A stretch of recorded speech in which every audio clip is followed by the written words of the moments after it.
कुठे दाखवता येत नाहीये.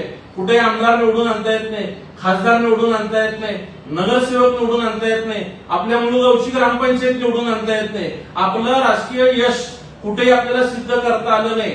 आणि स्वतःचं अपयश झाकण्यासाठी जी नाराजी प्रत्येक शिवसैनिकांमध्ये आहे, ठाकरे परिवारावरती प्रेम करणाऱ्या शिवसैनिकांमध्ये जी नाराजी आहे की संजय राऊतांच्या भूमिकेमुळं एकीकडे महाविकास आघाडीचं तुंतुणं वाजवताना आपण शरद पवार साहेबांच्या तुतारीचा पक्षाचा प्रवक्ता असल्यासारख्याची भूमिका मागच्या अनेक वर्षांमध्ये घेत राहायचं आणि त्यातनं आज जी काही महाराष्ट्रातली परिस्थिती राहिली आहे. म्हणूनच मी म्हणलं की शोले पिक्चरचा आसराने जसं जेलर आहे तसंही महाविकास आघाडीतला आसराने आहे. सगळे आजूबाजूला निवडून गेलेले आहेत आणि महाग स्वतःच्या पक्षातले आमदारही खासदार राहिलेले आहेत. आणि त्यांनी किमान ज्या माणसांचे कर्तृत्व आहे, मोदी साहेबांनी भाजपला 15 वर्ष एक हाती सत्ता गल्लीपासून दिल्लीपर्यंत आणून दिली.